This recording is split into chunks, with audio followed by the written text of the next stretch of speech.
And we're live. Thanks, Sherry. We're live. I think. Mr. Chair, we are live.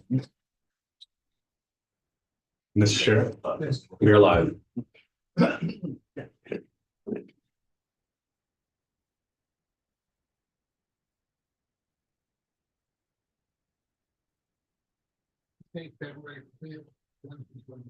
Mr. Chair, will you make sure to use your mic, please? Nope. Thank you. Okay. It's Wednesday, February 5th, 2025 at 6:04 p.m. The roll call Mark Hom, here. Juan Cotton, Here. Hank Paulsky, Here. Dan Waleski, Here. Dave Matthews. You have a quorum. Okay. Let's get the Pledge of Allegiance. Pledge of Allegiance to the flag of the United States. We have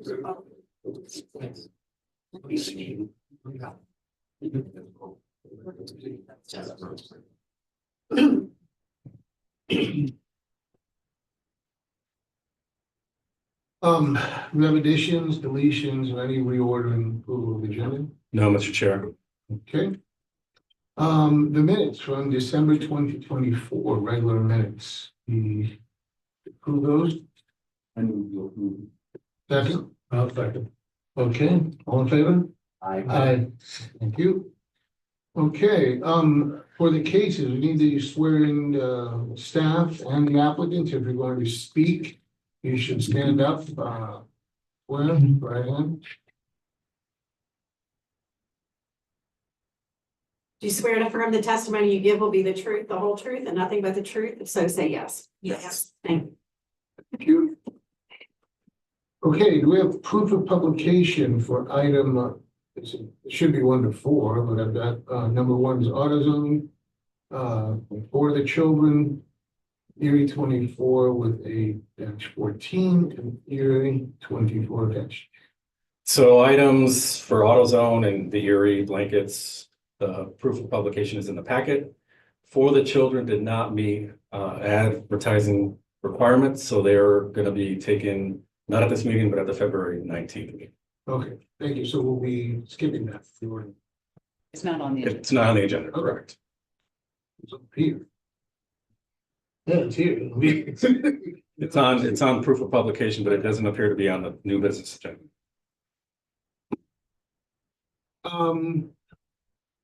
Withdrawals and postponement. Nothing? None, Okay. And anything, sir? no. Okay. Public hearing, board disclosure. Nothing? All right, thank you very much. So unfinished business, we usually some, but is there any No, Mr. Chair. finished? All right, new business, PZB project number 4-1400024, major site plan and waiver request. For the construction of an automotive parts retail store known as Autos.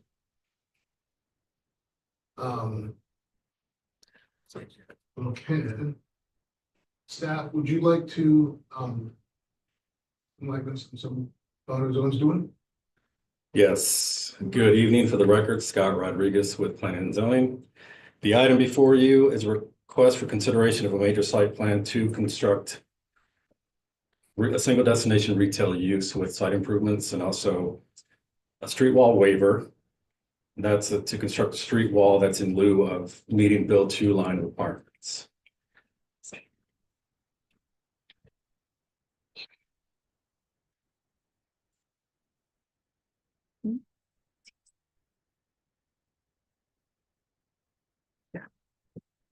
Sorry, Mr. Chair, just getting the PowerPoint set. Yeah. Sure. The site is located south of Fifth Avenue, south between South Dixie Highway and South H Street. And is within the mixed-use Dixie Highway zoning district.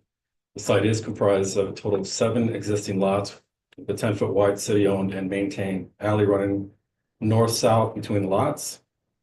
The west lots are developed with a duplex and an industrial mechanical building. The east lots are currently vacant. There's a site location. So the major site plan was required as a new development does exceed 7,500 square feet. As indicated previously by the chair, an AutoZone is being proposed that will redevelop the existing lots located along the south side, Fifth Avenue South, between South H and Dixie Highway into a 6,000 square foot automotive parts retail store with associated parking lot infrastructure. The applicant has also submitted applications for unity of title, a administrative use permit for the actual single destination retail use, and also a right-of-way abandonment that at this time has not been scheduled with City Commission, but that will have to go to City Commission for 2 hearings. Next couple of slides, you see here the site plan showing the location and the proposed AutoZone building with parking. And it is along Fifth Avenue and South Dixie Highway. Landscape plan, the proposed landscape plan, and at this time, it does meet all landscape requirements. These are the elevations, and as most of you may know, this is how AutoZone normally looks. So street walls and waiver. For LDRs, a street wall should not be used for, normally isn't used for new construction. However, for auto-centric uses, an applicant can apply for the street wall, can propose a street wall to essentially meet the build 2 lines, which is 10 foot on off of Fifth Avenue and South Dixie.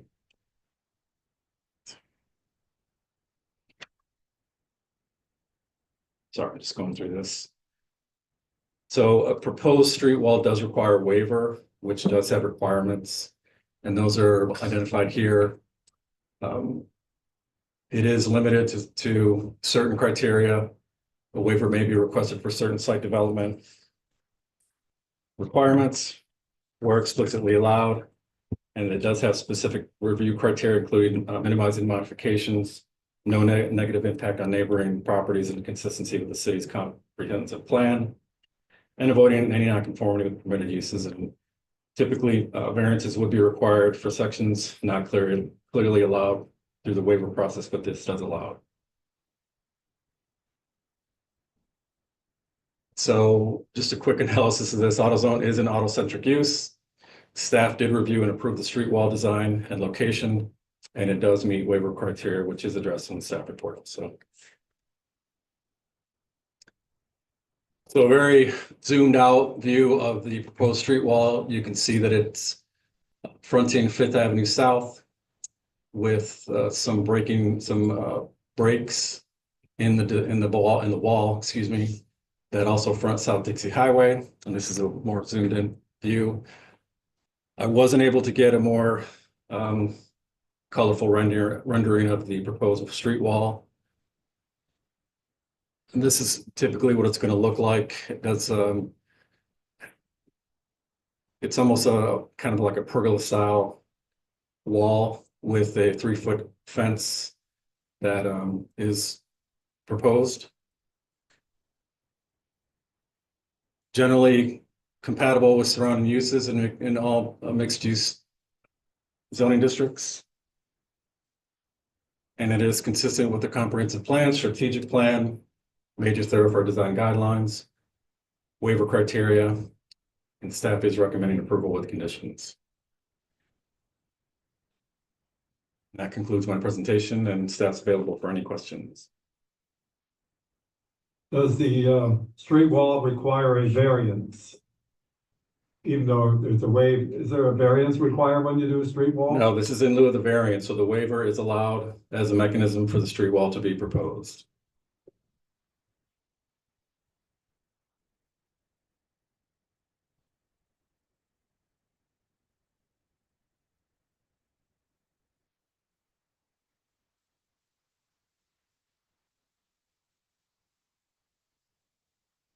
Guess the alleyway is being absorbed, I saw by the rest of the site plan.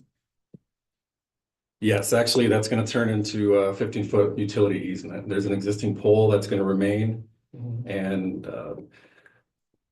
right now, the review of the abandonment has been completed by all departments. Utility, electric was the kind of like the holdout. And they've worked it out with staff and the applicant to where the pole So will not that be would be removed. fixed. I don't think yes.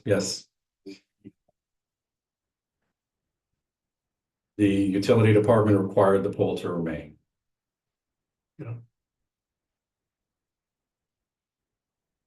The residential property is directly south of this. Can they access the alley through the, what's it on, their Walgreens or? No, because the Walgreens is blocking us right here. Is that what? Sorry, this isn't your moment to speak. Oh, right now. sorry, I don't Thank you. know. We will get public comment, but Okay, that's the same question, so. Cause I know like, that's always a weird thing when you're closing off the alley, it makes sense. I know like the Burger King didn't close it off. They connected it through so you can access from the Burger King parking lot. Though, that's why I was asking, there are, it looks like 2 properties to the south residential. And if they're blocked to the south and now they're gonna be blocked to the north, they will have no access to their backyard. And I know that there are, it's very common and the city has encouraged it and has people to use their backyard for parking, so.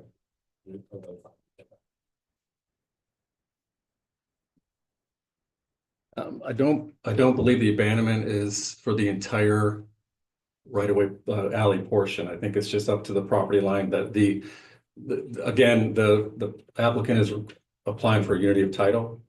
So that red property boundary is where that's gonna end, and I believe that's where the right-of-way abandonment stops. No, I understand that, and looking at the site plan right now, and you can't get to that alley, so what you're gonna have is you're gonna have a piece of city right of way that looks to be about 100 feet by 10 feet wide, that you can't drive a car to. Because if you can't get to it from the north, and you can't get to it from the south, then they have no way of getting their car out of their backyard. Where their car parking may exist. So I was wondering if you can already get into the parking lot to the south. That's okay, they can get to the south, but if that's blocked off as well. Now you've got a problem. So tonight's approval will be contingent on the right-of-way abandonment anyway. So if you all would like to recommend that if the abandonment is to go forward, that it be for the entire length of the alleyway instead of just for this property portion, we can have that too. That's not something that I would even consider, I guess. Just throwing it out there. I appreciate that, thank you. What I would suggest is that if the right of way is going to be abandoned, that it still provides access to the right of way that's not being abandoned, because that right of way has value to the lots to the south. A lot of projects need that parking and access. So if there is kind of pigeonhole last to it, is an issue. I didn't look, so looking at the yellow lines there for property appraiser, it looks like the lots to the east are part of the assemblage that includes the waters, but the ones to the west that face onto H Street are single-family home lots. And so currently those single-family home lots have legal access to the back. And the approval of this abandonment, not even the abandonment, whether the abandonment is approved or not, the site plan as presented has that access blocked. And so, you know, if you're familiar with the Burger King, when you go through their drive-through, you actually cross the alley and there's a sign that says do not block the alley. Because you can go, people who live against it that are allowed to drive through that parking lot to access the back of that parking. To me, that would be the solution here, if it were to move forward. If you're able to bring up the, and I think before we get, well, I think it's good for us to have comments. We kind of do this different ways, but for us to ask questions first, because then when the applicant comes forward, the applicant knows where our head is and can address it, rather than have them do a presentation. I want to make sure after the call that the applicant can.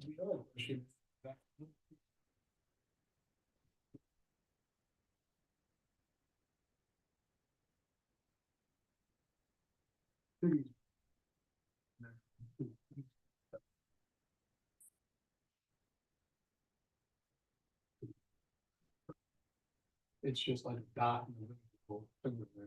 What happens to the, what values? I think really. If you're able to bring up their landscape plan.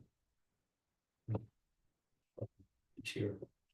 So it doesn't look, and I mean, you can't really zoom in on here, so I've got the ability to zoom, but basically there is a paved area that comes up to the back of the building.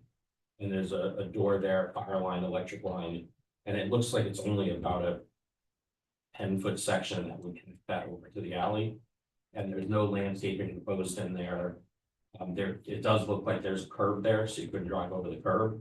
But that might be the modification that could be made that would allow them to access it. I mean, they would then be, I think it's landscape right through. So, I'm zoomed in on the landscape plan and there's nothing called out in that area. So you can see kind of to the right of that, there's more of a darker hash that has a landscape designation with this hedge and that. To the west of the alley is a retention area. But the retention area doesn't start until you pass it, so it's just grass at this point, it's just. I mean, it's easier to do. East, south. That's correct, but whether you would have a cross-access agreement, something would have to be. Something would have to be recorded to give people the right to do it, but I think it's problematic to take two single-family homes that have access in an alleyway. That could be used currently for parking or for any purposes to get into their backyard, and you're now basically landlocking them and eliminating their access. I think that's all. Yeah, and it would also, I mean, if you had to change it, it would change the. Pervious to impervious, a lot, it would change sort of the traffic relation. Maybe not so much, but I think it's pervious to impervious grass area. But it might not be the end of the world. So I think he's correct. And I don't know what the conditions of approval were for the, is it a Walgreens or CVS? I get all two. The Walgreens. That's.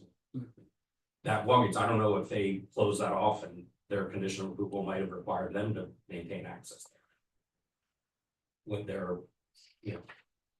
Are those two people living? This man.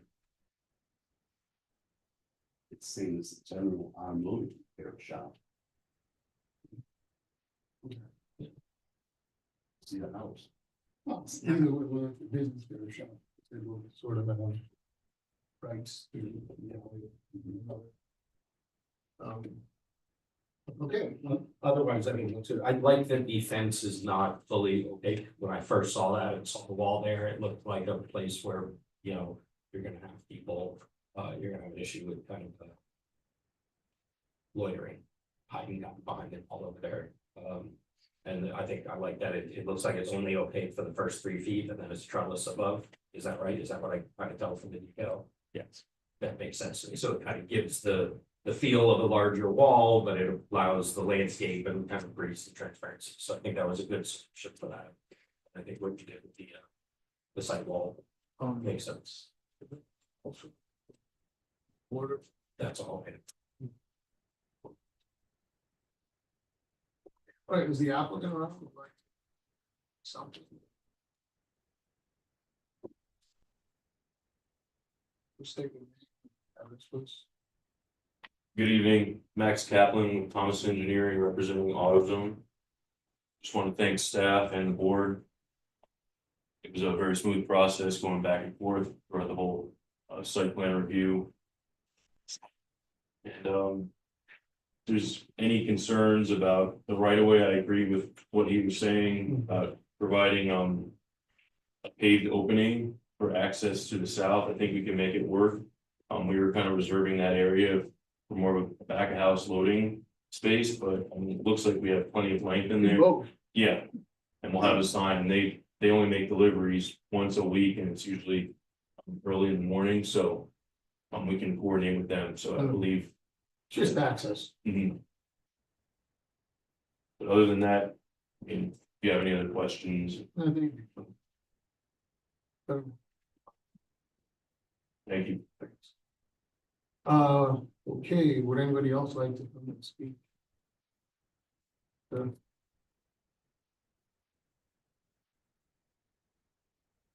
own the property at 514 South H Street, General Motors. And I currently rent the second property. So I have both properties, Okay, and I do need access to them on the back. That's the reason. So that's pretty much the issue with that. Just gotta make sure they don't just block it off completely, because you gotta get cars and then out of there. yeah, I understand. I think we had some ideas about it too, so. Thank you, appreciate you guys. Okay.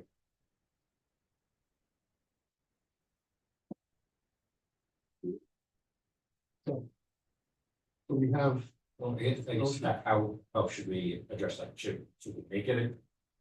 It's not a condition of approval, but you can address the modification to the site plan as part of the conditions of approval that you want to see, and also, for the abandonment, that if the abandonment, that this approval is conditioned on the abandonment, and that the abandonment would, also provide for ingress and egress to those adjacent properties.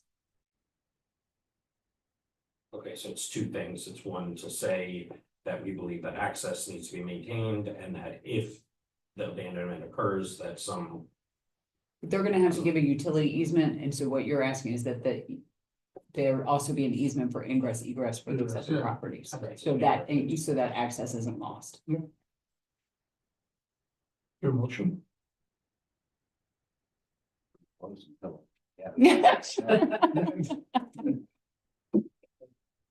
I move to approve the conditions request for PZB board project number 24-014-000024.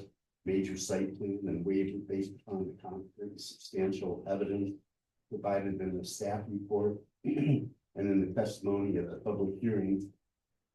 And a condition, not a condition. Not helping. How do you want to handle the modification? We can do it, we can do the modification as part of the minor site. plan. Okay, so, It's already on this um, condition. that the modification for the minor site plan modification that's required as a condition would include opening the access to the properties that are adjacent, and that the approval is contingent on you could just say yes. That your approval is contingent on the approval of the abandonment, and that the abandonment would have included not just a utility easement, but that an ingress egress access agreement or easement be provided to those adjacent properties. No, you know what, I didn't make. What she said. I'll second that.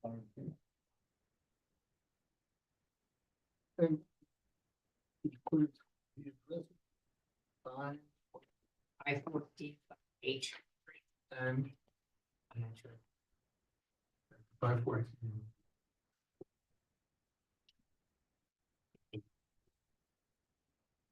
All right, I've got a property 514 and 512. So sure. those in favor? I. Thank you. Thank you. Yep. Go first. B. Number 24-005-00010. A blanket conditional use permit request for multiple conditional uses. Section 23.3-6. LLC located at 518-2530 North G Street.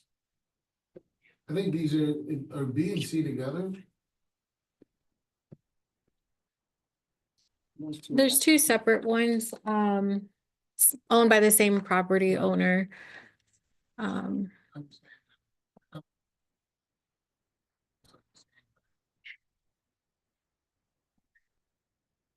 Yeah, they're both blankets, yes. Mhm. Different addresses. So 14 is 604, 10 is 518. B we'll look at that first. 10 is. So the one ending in 14? Yeah. Oh, the one ending in 10. Okay. So my name is Karina Maldonado. I'm the senior community planner of the. My name is Karina Maldonado. I am the senior community planner for the Department of Community Sustainability. Let me fix this slideshow.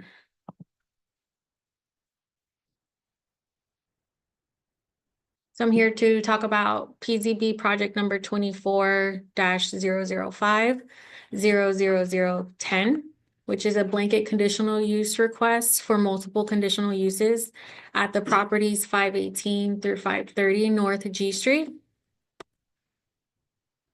The request is to allow for several low, medium, and high intensity uses within the site that has a little over 16,000 square feet. Currently, the property are two parcels for 518 and then 530 North G Street. The applicant has applied for a unity of title that is in process right now, and the approval is going to be conditioned to allow that or require that unity of title to be approved and recorded. So we'll be discussing the site as one site tonight. So the site is at the southeast corner of 6th Avenue North and North G Street. It's existing commercial and warehouse uses, and it is within the artisanal industrial or AI zoning district. These are the existing conditions of the site. Here is a survey. Technically, there are 3 structures. Overall, this is the 2 parcels of 518 through 530 North G Street. This is the survey of the property. Based on the staff report, the staff analysis indicates that as conditioned, the proposal is consistent with the comprehensive plan, the strategic plan, LDR findings, specific standards for conditional uses, and then supplemental standards for specific uses, including vehicular related services, manufacturing, processing, and fabrication facilities, mini warehouses, and specialty storage uses, which are a part of the request. So staff is recommending conditions of approval, but is recommending approval of the request. And these are the motions, but based on the staff report, if you look, there are numerous conditions and numerous requests for the low, medium, and high intensity uses. So here's just like a quick glimpse, but it indicates many or multiple uses that they are requesting. So I believe there's like 5 slides of uses alone. And then staff has additional conditions of approval that include requirements for the specific supplemental standards. And Public Works added conditions of approval regarding refuse. Electric provided a general conditions of approval in regards to if permitting is required. And the fire department added a condition of approval that each potential tenant shall contact the Palm Beach County Fire Department to determine if there are additional requirements on their behalf. And here is a floor plan of the 3 structures between the 2 sites. Board, any comment? Yeah. It's the next one. I'm just, at times when I go through these, sometimes I don't understand when I read where both these 518 and 530 have, 6 open liens on the property and an active nuisance cases in both cases. That kind of bothers me, I guess. I know it's conditional, and I know you know, these have to be done before it's approved, fully approved, but why do you take it on? Why can't some of these be resolved before you come to the board? That's my question. So part of the request, or part of the violations on the site include business license requirements. So they are requesting multiple uses, and that would assist them with their business license for their tenants. But also, prior to any of the business license, those violations have to be resolved, which include fines. There's, there's numerous.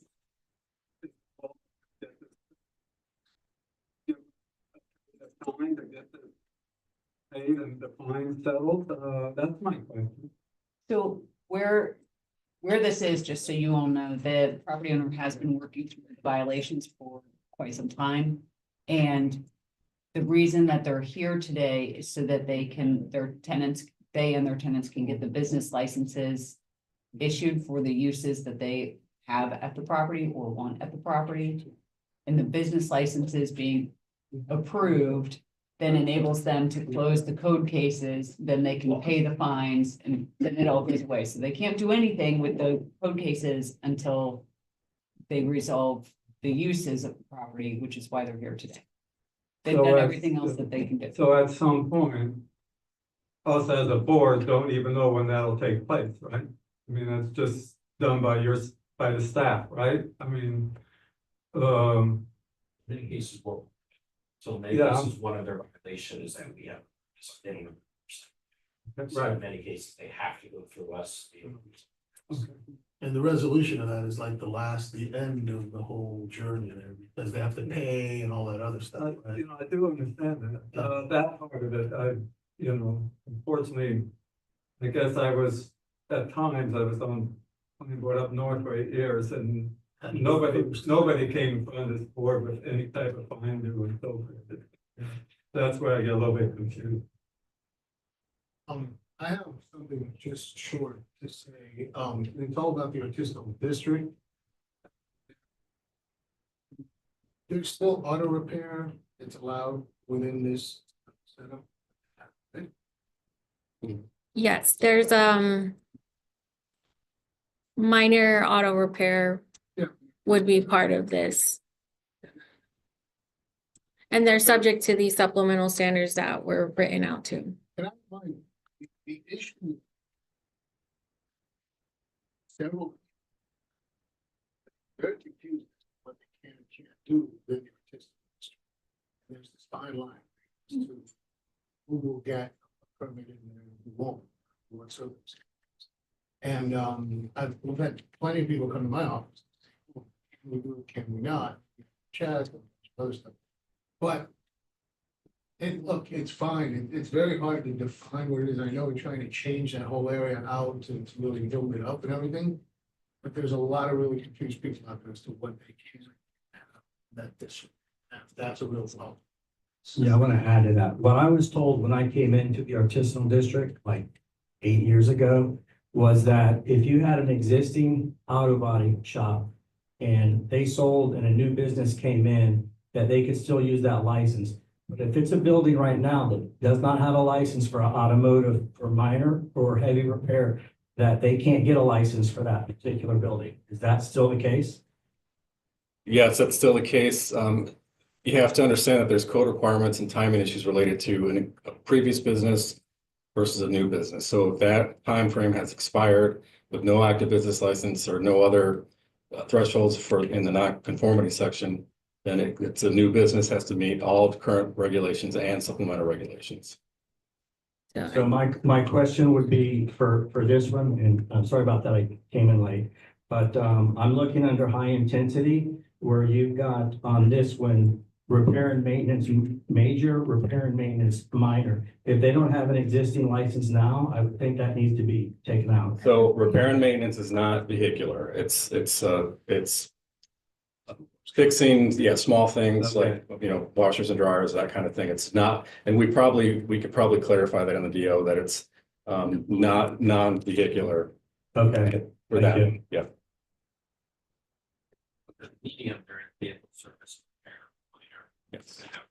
So one of the things, I guess, my overall concern with this, and it's kind of a question for you of how to address these. I know they're really, if, a site that has existing structures. And it's very high intensity for the amount of square footage built on the site. From what I can see, it has extremely low parking for the amount of square footage of building. And now you're gonna have multiple tenants in there. Those tenants are gonna be competing for the parking that is on site. And so they're gonna end up parking off-site as they do in many of these areas. And now you've got commercial vehicles parked, because one of these here is a landscape service business. And I know landscape services, there's desperate need for places for them. But in a lot of cities, that's heavy industry. You know, like Palm Beach County, there's a huge issue with where landscape services go. And they're parking their landscape trailers there, they're using small lots, they have equipment parking. And if they can't park on site, they're parking all around the street. You've got code enforcement associated with that. Just how do you manage it with that many different uses and the required parking? Do all of these uses have similar parking requirements on the code, or how do you address it? No, it varies, and like some uses do have supplemental standards that require additional parking, like the vehicular repair, which is listed in the conditions. But how we try to mitigate that issue is at the time of business license, each tenant that is applying for the business license would need to provide a parking plan of how the site has adequate parking for their use. You would have to go back.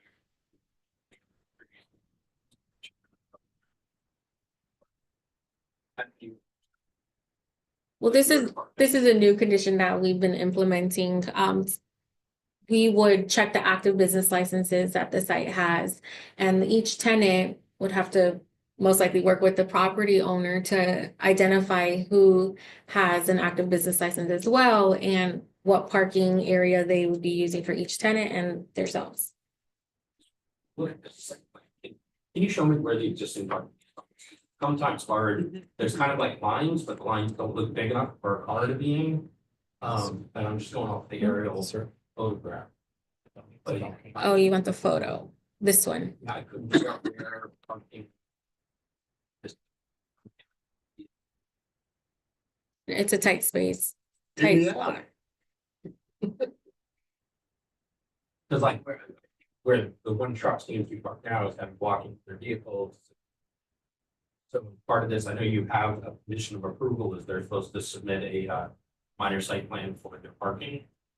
One of the, If there are future improvements to the site, then they would have to improve the parking, include striping. Right now, it's not striped. I think beyond that, it's what, I guess. What Dan's getting at is that there's really no parking around there. Mhm. Because it's gonna be there, but to improve something, you almost have to pay for the building. Striping things and whatever, there's a limited amount, I mean. So it is what it is, we live in the tight city, it's an urban area. But there definitely there's some hurdles to go over here that aren't really to meet this standard. I like the idea of when you have a multi-use building to be able to come in and get blanket approval. So landlord knows what is and what isn't appropriate, they know who to seek out for tenants. But in this case, they're still gonna have to come back with every tenant, identify parking and uses, so I don't know if this. It says, yeah, I mean, I like the concept, but for this particular building, it's like a really tough one to do because. How do you, are they allowed, I know some areas in the city, you're allowed not to have parking because you rely on street parking, like in just specifically the downtown street. Does this district allow it, or are you required to provide on-site parking for commercial uses in this district? If the neighborhood allows it, just looking at the aerial, it looks like it may, in some portions, they could use street parking.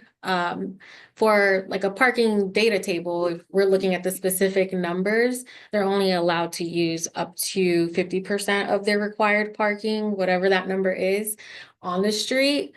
But that is one. But this isn't one that's like right straight down. Right. This is a district where they are required to provide on-site. Is that correct? I'm trying to clarify. Like if it was a new construction project, then yes, then 50% could be used on the street. But typically, right, only adjacent to the property. But typically for uses, if it's an existing structure, they do not need to comply with current parking unless there's additional standards. Like for some of the uses, like vehicular uses. So this blanket conditional use basically just has the board pre-approve multiple uses. All of the uses listed on the staff report are either permitted through administrative staff level review or a conditional use permit. That would require each tenant that requires a specific use approval to come in separately. So this blanket conditional use just shortens that by pre-approving multiple uses at the same time. So we'll be dealing with the same scenario if they come in individually.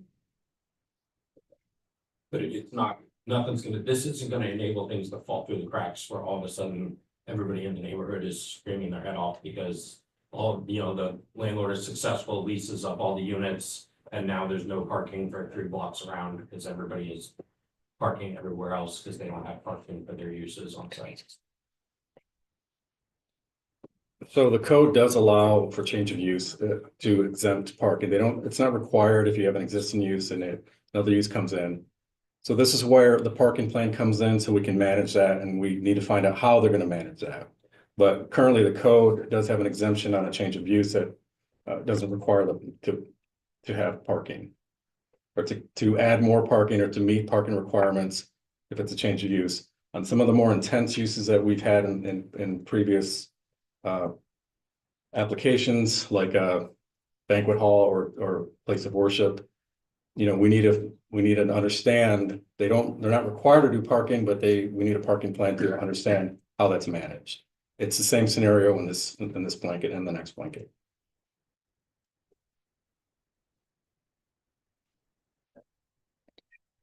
Except the additional regulations, correct? Usually we have landscape plan, and it doesn't look like there's 2% green there. So in the staff report, I wrote about that. I believe it was either 2023 or I think it was 23. They came in for a landscape permit to do site improvements as much as they can. Obviously, they have large buildings and lots of concrete and gravel areas. So the areas that they were able to improve were the rear of the alley, that property line. They were able to add some hedges in front of the small structure to the left. They added some sort of garden area. They added grass there, so they reduced the existing nonconformity. But right now the buildings are almost to the property line and the site was built out long ago. So they tried with the landscape a few years ago.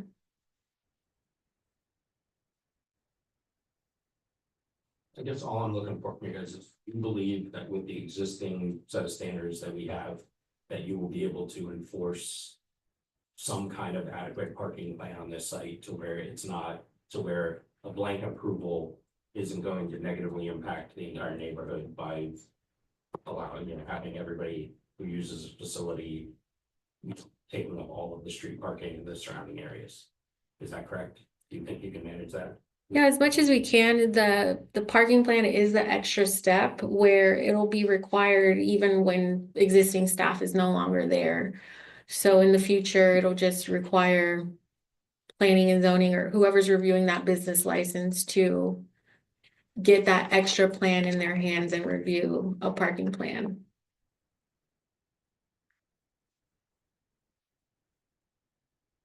I'm really struggling with this because there are so many uses on here, and like if you were indoor motion picture. So somebody could set up a movie theater and have people coming to that movie theater and have 50 people arriving, I'm sure it'd be a small boutique movie theater, but still now you've got, a ton of people parking up and down the street to go to the movie theater.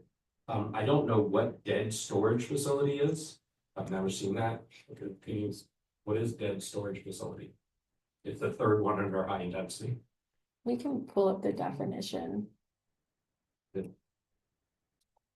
How much? Yeah, it's just, like, records, boxes, Okay. that kind of thing. Very benign use, That makes. no way more activity. sense than- Yeah, Not cars. no,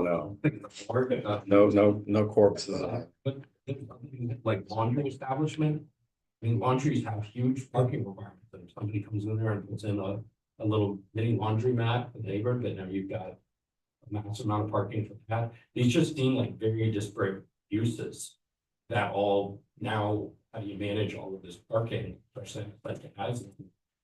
It seems like it seems like a little bit of an overreach. I understand the idea of coming in and saying you want to be approved for multiple uses, but it literally seems like they just selected everything they possibly could.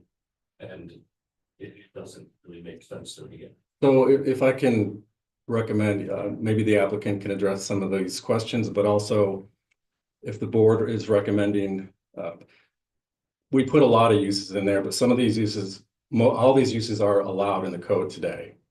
So what we're doing is, some of the uses that you may have concerns over, maybe you ask staff to pull those out and we review them individually per the code, or we come back, or that kind of thing. So I understand what you're saying, and this is a blanket. So there are uses that maybe could, right now are in the code, they're your staff level or board level. There's nothing in here that's prohibited. So we could reassess, shrinking the list. I would like to ask the board to talk to the applicant on thoughts on that. The one thing that I would say, I think that all those comments are correct, in fact, that we're a bunch of them, except there are these businesses that have to run and know that they would have high density parking and things like that, and they're not gonna go, they know that, like, it would, I get what you're saying, the allowing them to begin with is an issue, but then I think just the business itself would almost self-regulate, say, hey, look, this isn't gonna work, I can't put my feet. But I would like to speak to the applicant, I think the board. Sorry. So.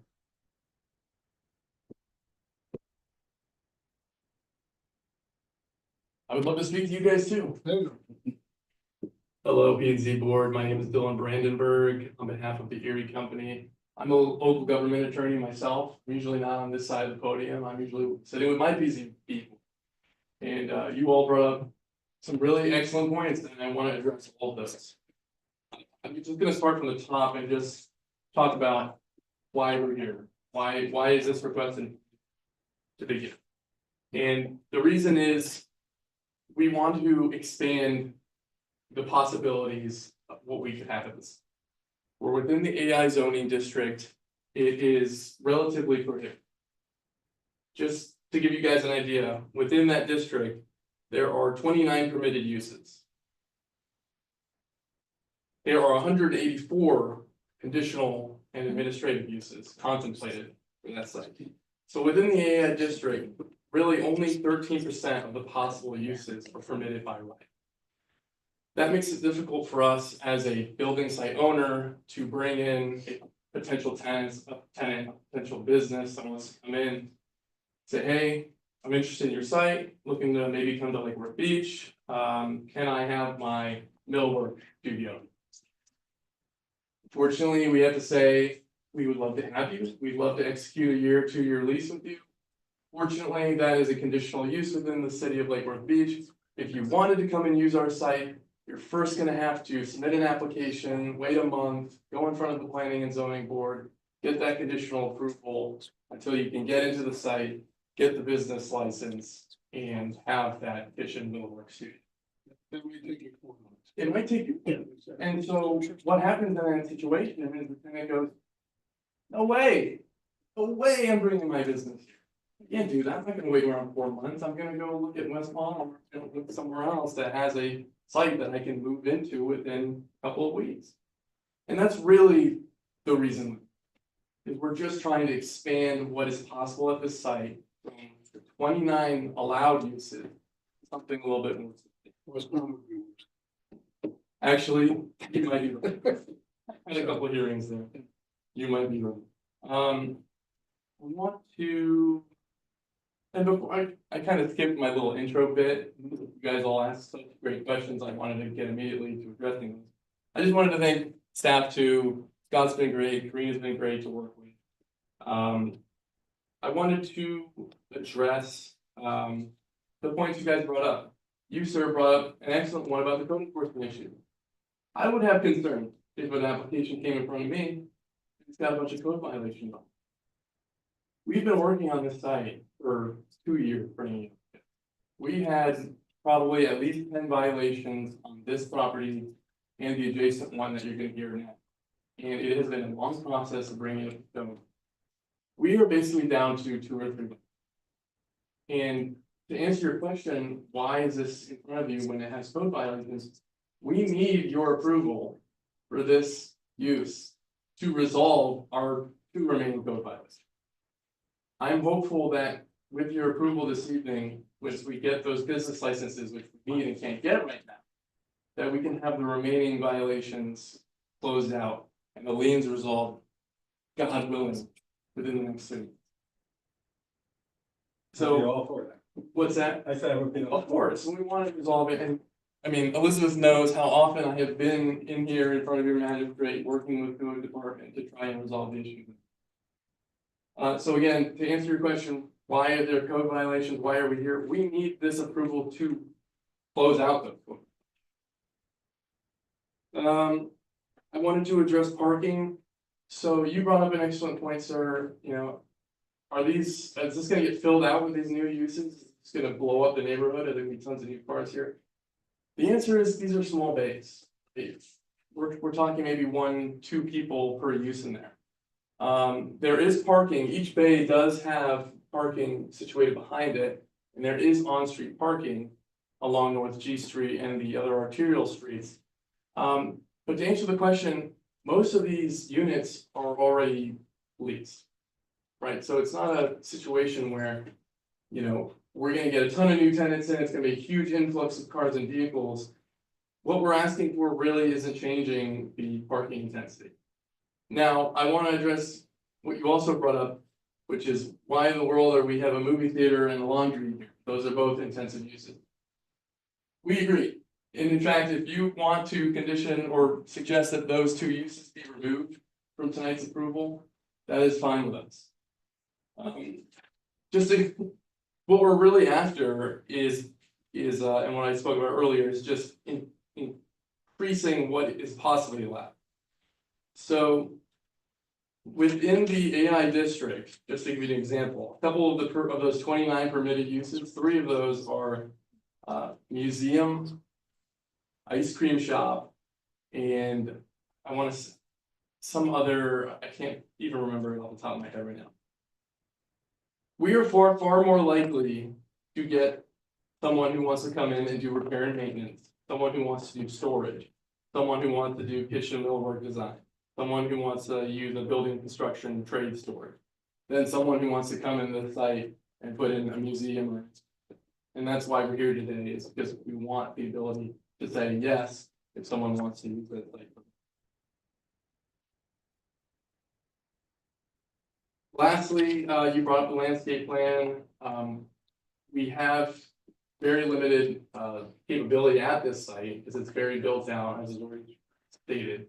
Within the last year, we have really redone the backside of that property facing an alleyway, put in a bunch of new landscaping, put in the grassy area that was mentioned by staff.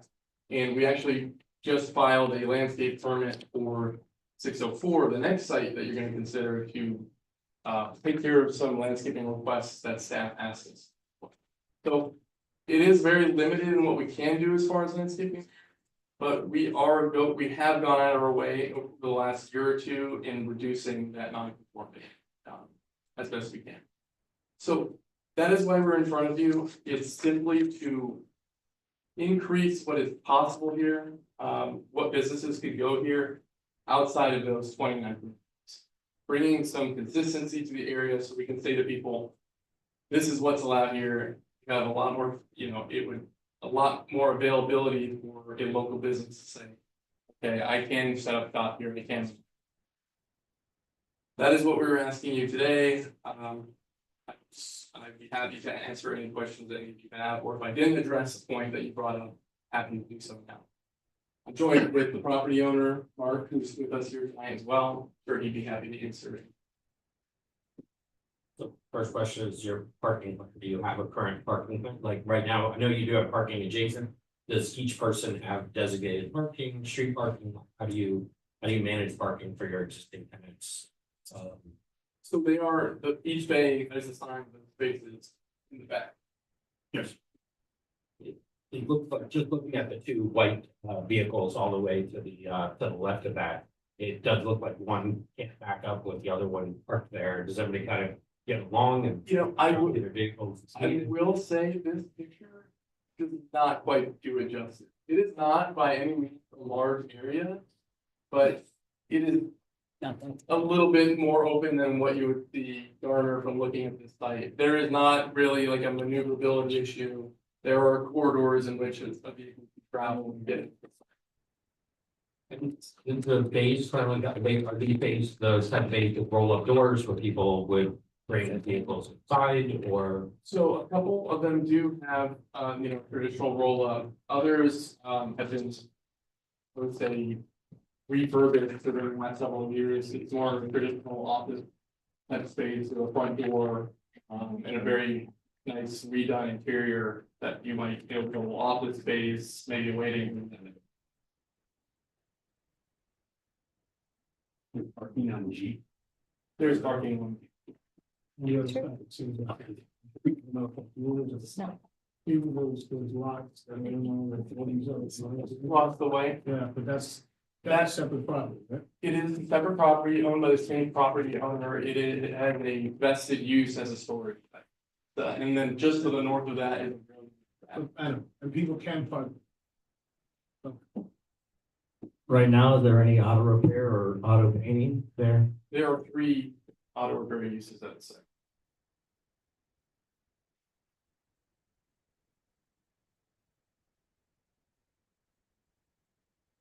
Is this part, since they do own several properties, I guess, the one where the red car is, what, is that part of, the owner? Does he own any of that as well or no?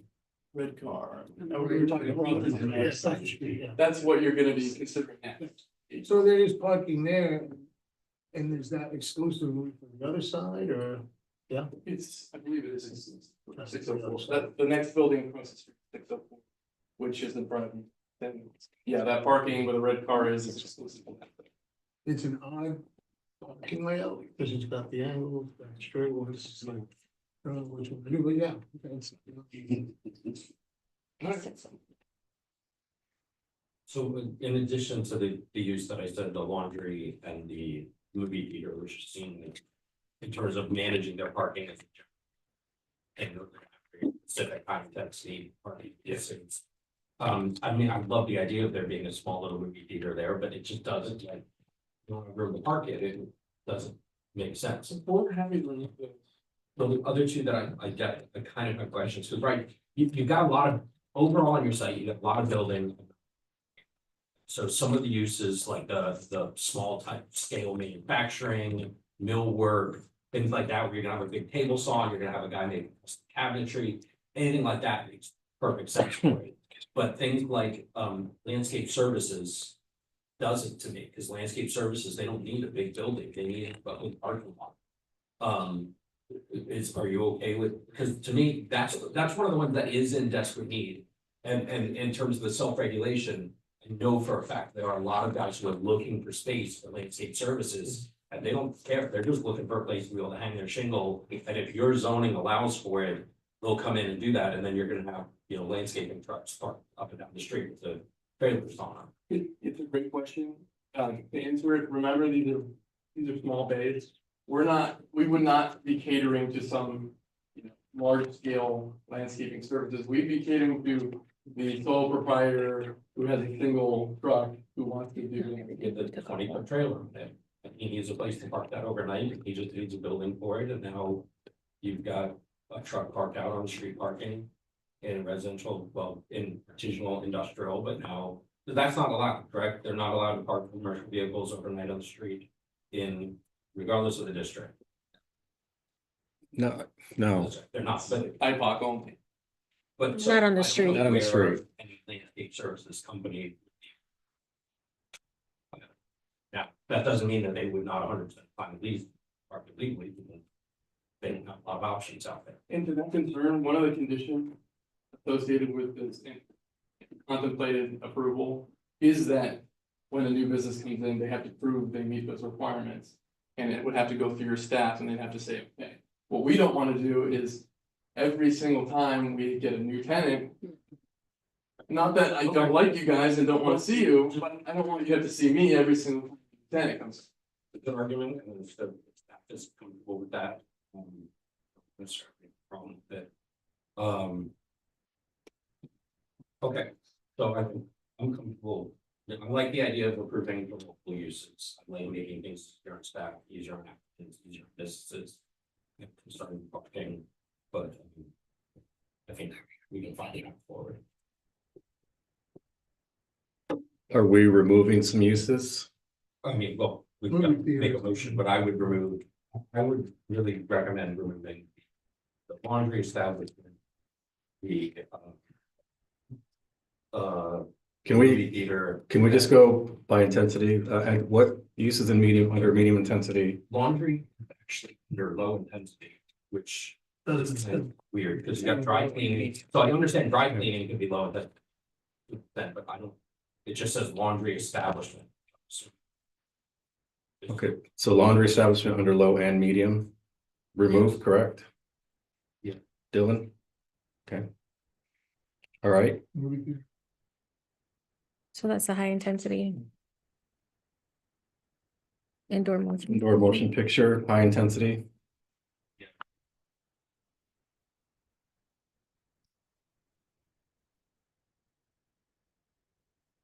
And if you're gonna manage, like, if you guys are gonna be able to, now my only concern with these uses. is, and if there is a pathway that's being managed. Just got the goal, so that works out. And then the other one that, just because I know it specifically, is the landscape services. I don't know really under our code what the differences between landscape contractors and lawn, garden, and tree maintenance services. So that's the one you want to remove, correct? Well, I don't know what the differences between those two. So I think lawn, garden, and maintenance services is your, where you have a little building and your use area can be an additional, the entire lot for storage of vehicles and other lawn maintenance service type equipment, because we've had some inquiries on that in other zoning districts.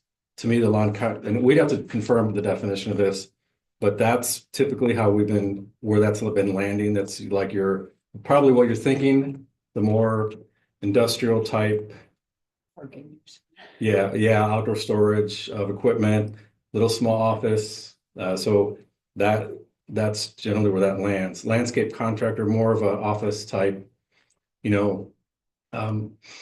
maybe some accessory indoor storage, no equipment, no storage outdoors, that kind of thing.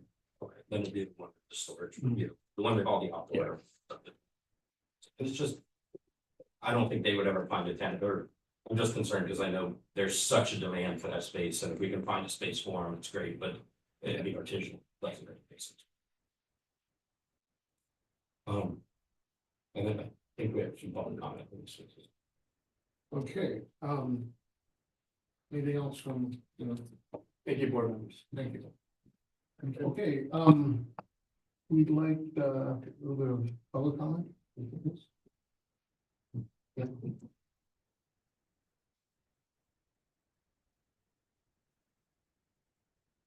Full name and address, please. It's Nathan Adair, 532 North F Street. All right, so we've been there about 6 years at our house, and what I can tell you is the problems we've had with that property. very loud music played from that place. For a year, we complained about it.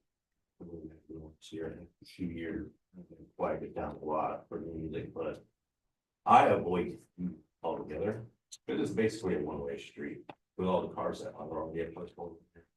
And when it's not high parking, it's a direct strip that might be for the station. The high density parking thing, that's wrong. Do you want proof of that? You can drive down the alley behind the business with their cars overflowing with this parking, or if you go down the end of the street, it's complete parking lot and junk cars sitting there. So moving any more of these automotive businesses in there is just crazy for us, and especially if you're nice, they're not going to force business hours and stuff like that, where we gotta listen to crap all night long in our backyard. We can't sit outside at night with the peace, out here in cars revving their engine 11 o'clock at night or blasting their stereos across the way. The trains are bad enough, but to have to sit there and listen to crap it wore us out already. We've even considered selling our house and moving out of Lake Worth because we got so tired of the trash in there. Picking up beer bottles constantly. Just endless garbage, car parks in our alleyway behind our house, it's like, it's a nonstop battle for us. So I guess I'm just voicing our concern and our experiences about what we've dealt with, especially with that property alone. Like, you can sit out any night and I'll see your cars over there just racing right across the tracks, and that's the property that we've always had problems with. I'm sure maybe not have to do the owner, it's probably all tenant related and stuff like that. But unless you can enforce that stuff, I don't see the point of it. And the parking is ridiculous. The more crap you bring in there, the more of those houses are gonna be clustered with parking. Because we deal with it. Our streets are full of the businesses with their junk cars, and we just now noticed guys are actually offers ticket tow things. But there's always junk cars with bad plates, flat tires, just from these businesses. They just park in they don't care. And then when you guys tow 1 or 2 more people and have to wait 2 weeks for the university. So there's, You're on that, that's the other side. we're on the other side of it. So we've been dealing, And the Cross Street to Boone is something. 7. Yeah. Very good.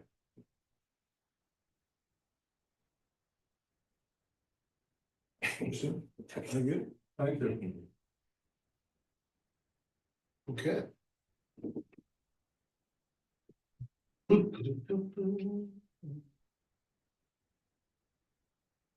So, anything else on the board?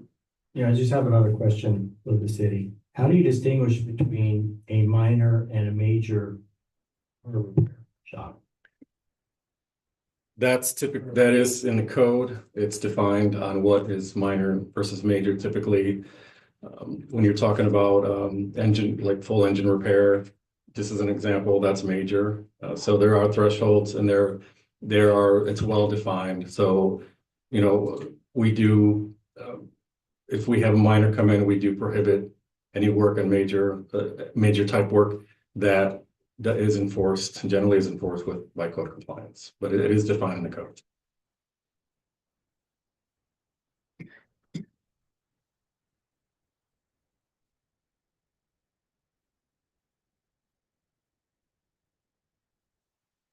Okay, anything else on the board? Motion. How's our deal feeling about this? Kind of on the same. I mean, I understand what the homeowner's saying, where I'm at on H Street, it's just loaded up with junk cars all up and down the road, all over the place. Doesn't ever stop. You have any automotive in there now? Behind my house? Mm. Oh, sorry. He said. Because what happens, you get, a big thing that carries cars, they just start bringing them off and loading them up in the street while the places are closed. They put them wherever they can put them. I also kind of want to point that even if we were to remove a use from this list, it doesn't mean they can't go in there. It just means that individual use would have to come back, and understand that that's additional time and that it's an aggravation for them to do it. But if it's a use that is problematic, then you don't want to just open up the floodgates, you want them to come back here, then that use could be removed, and it doesn't mean you're saying they can't do that, it just means they have to come back before us for that specific use. To get a conditional, but we're just not, and, you know, I don't. You know, I think with automotive though, they can only go in there if they have an existing license. If there's no license there now, an automotive place cannot go into that bay. So I believe that it's tonight, we are approving that use in all of those days. Is that correct? That we would be approving the on-road repair in those days? Is if we were to approve this, they would not have to come back for conditional use or on-road repair.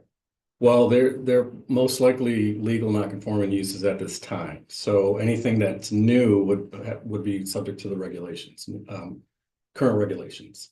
And I believe was other. So right now, as the code allows, it allows minor vehicular repair services, but it's subject to a conditional use. So that it wouldn't require that there be an existing minor vehicular use there. They would just have to come back to the board for that specific use. Major would not be allowed there for a new use. I know this probably is something that the applicant would not like, but based specifically on this site and the extreme limitation of parking on it, I think that it would make sense to not include the minor off-road repair as a pre-approved conditional use. And if they had an applicant that wanted to use it for that they would come us forward and explain to that specific applicants, their parking at other, would make sense for that. So to me, it would make sense to remove that use as well. And then the public could come to and voice their opinion. And then, of course, they already, if they already have a use. The people who are in there right now, let me clarify, because I know sometimes we have these code enforcement trying to clean up code enforcement issues. We don't want to make this thing last for years. If there's an existing minor automotive use in there, they wouldn't necessarily have to come before us again. Because they're already in, unless they don't have. So if they moved in, didn't have a use permit. And there's automotive, they would then come back to us. Could we as a board approve the 3 existing ones? And not, can we condition approval in that way to say no new ones, but it would give you the approval to do that? Do the 3 existing ones have a permit? I don't think they have business license. They don't. So they haven't received the use approval.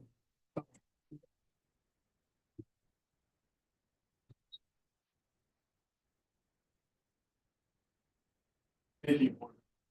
To answer your question, that's why we're in front of you. That's part of this conditional request. We want to expand those uses. We are asking for everything on the list, but we do have the 3 uses there presently that we need those business licenses for right now. And that's why we're in front of you. That's why that was part of the advertisement for this hearing. That's why the public was noticed and had an opportunity to come tonight and to explain themselves. I'll just say, as industrial goes, it's not pretty. Right? These are not pretty uses. They're not fun to look at. They're intense. Sometimes they generate traffic, but they are required uses in your city. People are looking for these services. If you prohibit auto is one of those. It's kind of one of those triggering uses. Sometimes. This is not large scale. This is minor that we're asking. Not doing full car repairs here, we're not doing full engine replacements, just doing small auto uses. And remember, there's only 3 at this site. Out of the 20+ bays between this and the site next door, there are 3 auto uses. While I can understand that the public does not like hearing vehicles, nobody wants to hear people racing down their street at night. That unfortunately does not have a lot to do with our particular site. Does it generate cars along that site? It does. But it's an important use that belongs somewhere within your city. Again, we're asking for minor use. What are the 3 uses? They're minor vehicle. Minor vehicle repair can span a lot of different. Places. Tires, brake, oil changes.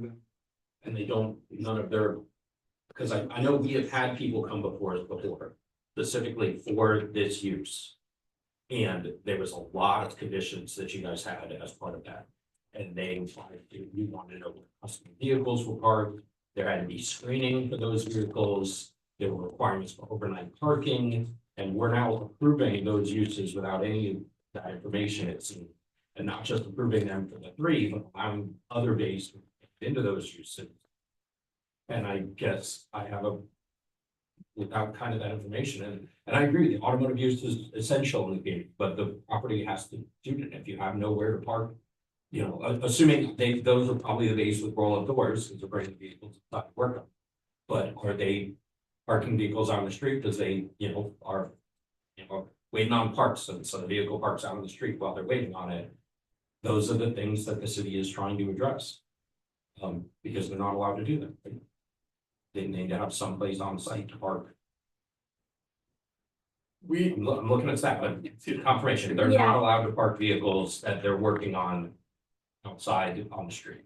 Correct. Even if it's their street parking, that's assigned parking or whatever that's counted towards that, they're not allowed to leave those vehicles on the street. That's not allowed in any district. And as we approve this now, how will you? So one of the things, it's in your conditions, but for the vehicular services that you guys are discussing now, there are supplementary regulations. They're conditioned in the staff report, but they're also part of the code that even if you allow this right now, those uses have to meet the supplementary regulations before they're allowed at the site. So the existing tenants in there will have to go through a process to demonstrate to you that they comply with those supplemental Correct. conditions. Tonight isn't the final uses. They have to meet the supplementary regulations as well.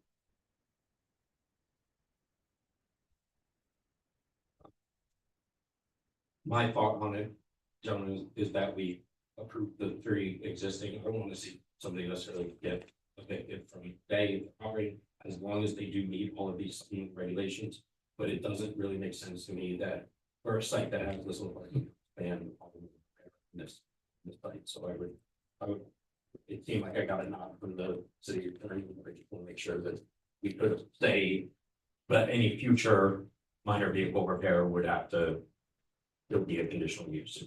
Correct. So you can, tonight's that the application is for blanket use, you can specifically approve those uses and, identify which bays they're in and that so long as they meet the supplemental regulations, they can be in those bays until those tenants move out, but that is not part of the blanket. I have a quick question. So what's the issue? Why don't they have a business license? Because it's a conditional use, not a permitted use. And these buildings have been operating here on North G Street since they were constructed, let's say, maybe early 60s. And there has always been some type of industrial type or vehicle use at the site. It's been 60 years at this point. I can certainly understand, the desire of the board not to expand, I guess is the word used. But it's been at this site for 60 years. It's an important use in the area, and that's why we ask you to consider its approval. Or at the very least, the approval of the existing.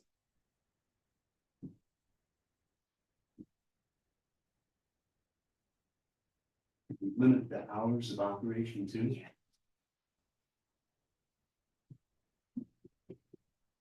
It's currently, It's in the supplemental regulations that the hours of operation for these uses are 7 AM to 8 PM.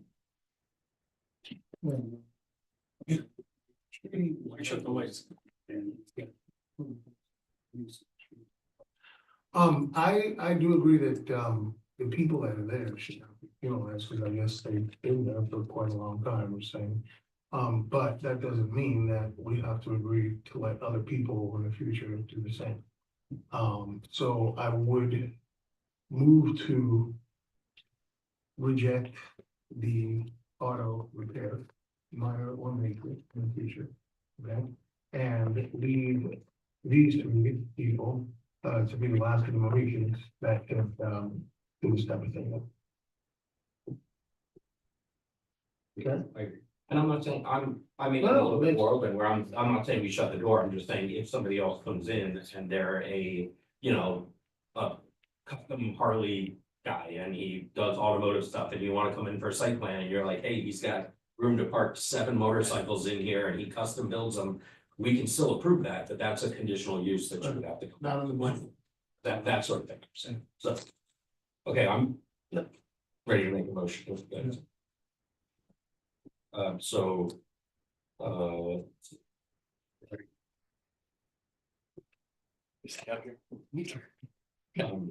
So I'm gonna move to approve with conditions the request for PZB project number 24-005-00010. Blanket conditional use permit based on competent and substantial evidence provided in staff report and the testimony hearing with the additional modifications to remove the uses for the landscape contractor, the movie theater, the laundry establishment, and the minor and major automotive repair from the blanket approvals while allowing the 3 existing tenants to have an approval and move forward with their business licensing, subject to the supplementary conditions. Are you removing the landscaping contractors or the lawn and garden tree maintenance services? That's why I asked that question. The lawn garden and maintenance is the one that The lawn- the- more intense. Being Yes. needs. That's the one. Thank you.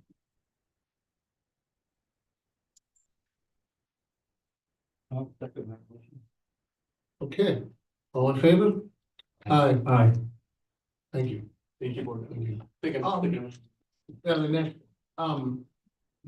what I would want to say, I believe the next one is almost exactly like. Same request. The same request, so I will read it, we'll go through it, and then unless anybody has anything else to say, public or from the other side, work through this one. It's a carbon copy, what I see. Yeah. Are there existing automotive uses in this other property as well? Okay. All right, here we are. So, PZB project number 24-005-00014, a blanket conditional use permit request for multiple conditional uses as provided in the ODR section 23.3-6 for label LW G5 LLC located at 604 North G Street. Considering that we have a really identical situation with this item, unless anyone from the public or from the board first. All right. All right. I noticed one more use on here that I just want to ask, yes, vehicle broker. Is that essentially a car dealership where somebody is maybe cars and has a ton of parking as well, or what is it? Because all these uses I know have definitions on the code. I'm just. There's no parking. That one is a little different. That one is not meant to have inventory there unless it's temporary. But we do have a specific definition if you want us to read that.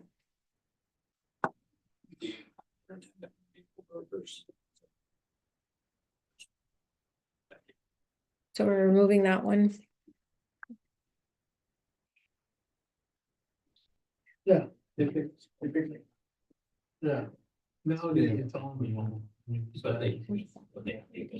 Yeah. Okay, Okay, so the motion, we're gonna make it, excludes the existing auto. Mr. Chair, I'm sorry to interrupt. We have a couple items we just want to address real quick. Okay, so for this one, I just want to point out on the staff report that you received last week, there was a typo that we sent you an updated version. Condition number 1 did not match the exact uses that were mentioned in the beginning of the staff report, so you should have that updated version. And the applicant is also requesting that we add a tattoo shop to the list, a low intensity tattoo shop, which is not included in the use, but is subject to as on its own as an administrative use permit. So if they want to include that in here.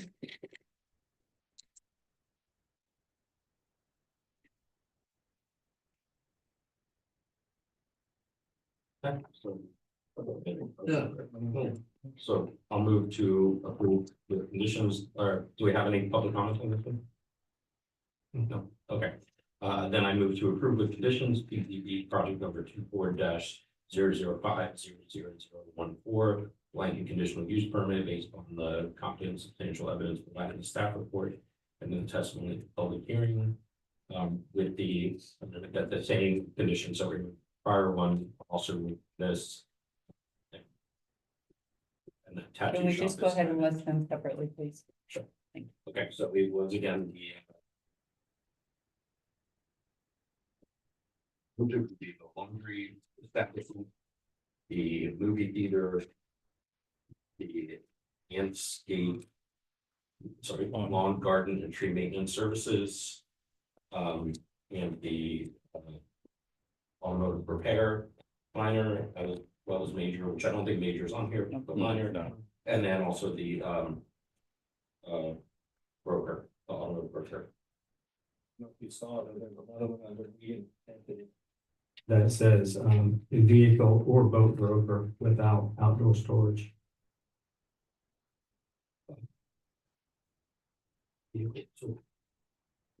One is medium and the other is high intensity. That we changed to without storage, without any.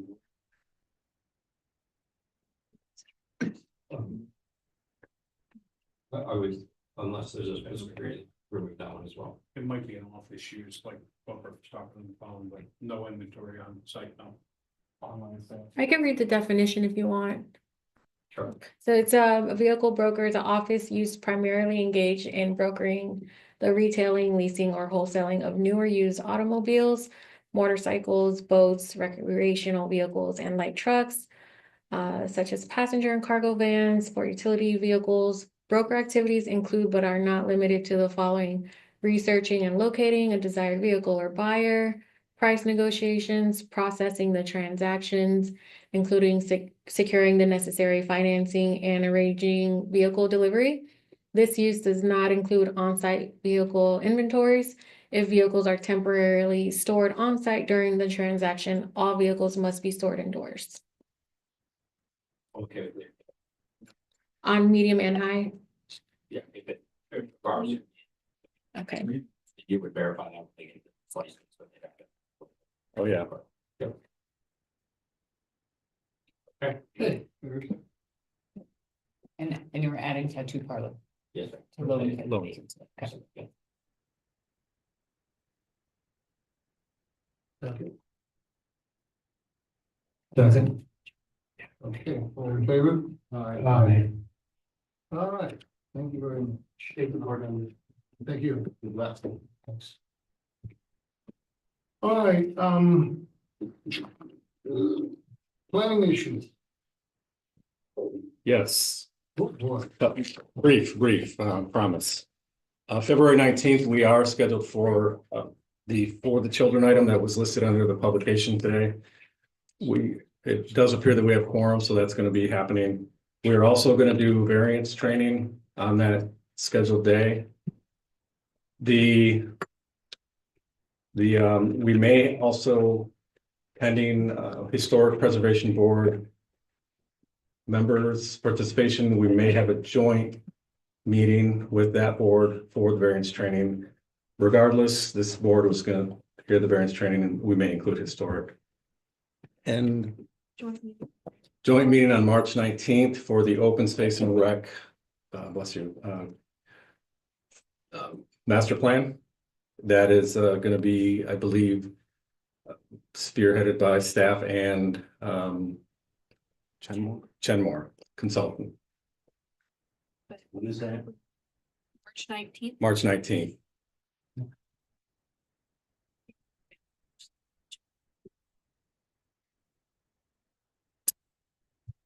The 5th? Yeah. Mhm. Yes, we are. Sorry. Yeah. So that's going to be the third Wednesday of March that we'll have that meeting. So it's be an extra meeting in March as well. Yes.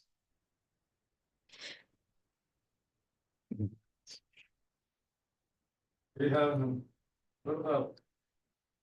Originally talked about 2 weeks from today, are we having that meeting? Yes, That's the. February 19th meeting, yes. I did for a different, so we're having our February 19th, our regularly scheduled, I believe we do have an item pending for the March 5th meeting, and then the March 19th meeting is the open space master plan discussion.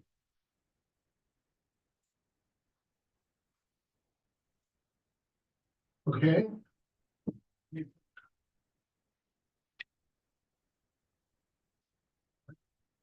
Department report. And board member comments. None. I do want to say one thing, our office does get a lot of people that come through asking for a lot of the uses and a lot of the things, especially in the artisanal. We don't want to open can of worms, but there is some reality that we see for people who want to buy these buildings, renovate these buildings, move in there, and then people who are trying to get out of serious troubles and have liens and things from the city because of code enforcement action. And that whole area, all the way from, you know, north, and the whole way down to 6th Avenue South, that's a lot of those issues, so it's a bit of a hotbed, but, I know everybody's involved one way or another.